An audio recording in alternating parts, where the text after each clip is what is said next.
नमस्ते। आज मैं समाजशास्त्र का फर्स्ट चैप्टर के हैं।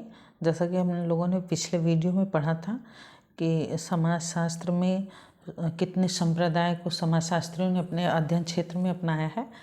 तो 2 थे, जिसमें हमने पहला पढ़ा स्वरूपात्मक संप्रदाय इसके पहले वाले वीडियो में, दूसरा है समन्वयात्मक संप्रदाय।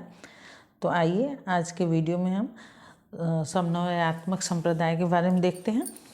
चलिए, तो 2 संप्रदाय हैं समाजशास्त्रियों ने। जो समाजशास्त्र का विषय क्षेत्र था उसमें जो संप्रदाय अपनाए थे वो 2 था। पहला था स्वरूपात्मक, दूसरा समन्वयात्मक। समन्वयात्मक इस संप्रदाय के प्रमुख समर्थक दुर्खिम, सोरोकिन, हाबहाउस आदि विद्वान हैं। इन संप्रदाय के अनुसार समाजशास्त्र विशिष्ट विज्ञान न होकर सामान्य विज्ञान है। जैसे हम लोगों ने अभी स्वरूपात्मक में देखा कि वो विशिष्ट विज्ञान उसको बताए हैं, इस संप्रदाय में इसको सामान्य विज्ञान कहा गया है। समाज का प्रत्येक भाग एक दूसरे से परस्पर संबंधित है। यदि उसके किसी एक भाग में परिवर्तन होता है तो उसका प्रभाव पूरे समाज पर पड़ता है। अतएव सारे समाज का अध्ययन करना आवश्यक है।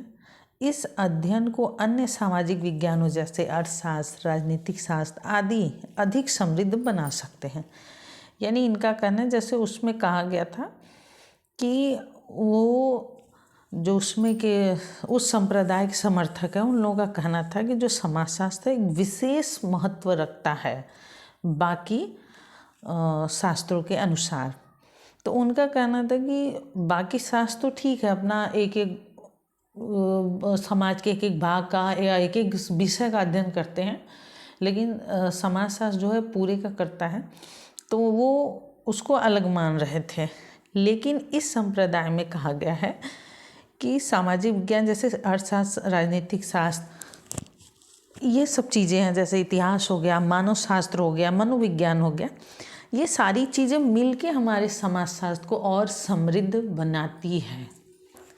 मतलब ये सारी चीज़ें जब मिल जाती हैं तो ये समृद्ध बनाती, इसीलिए इन लोगों ने इसको समाजशास्त्र को एक सामान्य विज्ञान कहा है। इसीलिए समाजशास्त्र को उन अंतर संबंधों का अध्ययन करके संपूर्ण सामाजिक जीवन का सामान्य ज्ञान प्राप्त करना चाहिए। इन विद्वानों के अनुसार समाजशास्त्र समाज की आर्थिक, सामाजिक, राजनीतिक, धार्मिक आदि समस्त पक्षों का अध्ययन करने वाला विज्ञान है। यानी जो समाजशास्त्र है वो सभी पक्षों का अध्ययन करता है, चाहे वो आर्थिक हो गया, चाहे सामाजिक हो गया, चाहे राजनीतिक हो गया। इसीलिए इन लोगों ने कहा कि और भी जो विज्ञान हैं वो सब जब मिल जाते हैं सामाजिक विज्ञान, तो इसको और समृद्ध बना देते हैं। यानी हमें अध्ययन करने में आसानी होती है, करने वाला विज्ञान है। इसी आधार पर इस संप्रदाय को समन्वयात्मक संप्रदाय कहा जाता है।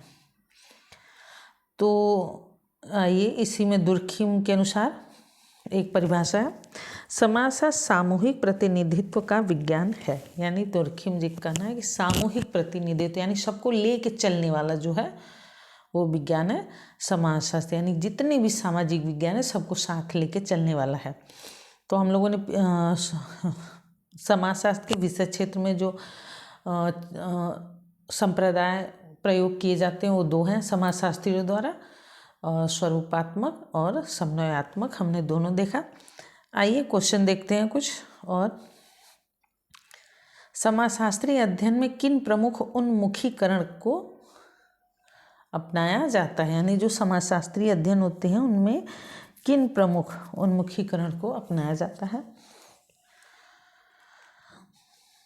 आंसर, समाजशास्त्रीय अध्ययनों में विद्वानों को समाजशास्त्रीय यथार्थता को समझने हेतु किसी न किसी उन्मुखीकरण को अपनाना पड़ता है। यानी जो समाजशास्त्रीय अध्ययन होता है, समाजशास्त्रीय अध्ययन करते हैं विद्वान लोग, वो समाजशास्त्र में यथार्थता मतलब जैसे का वैसा अध्ययन करने के लिए उन्हें किसी न किसी उन्मुखीकरण को अपनाना ही पड़ता है।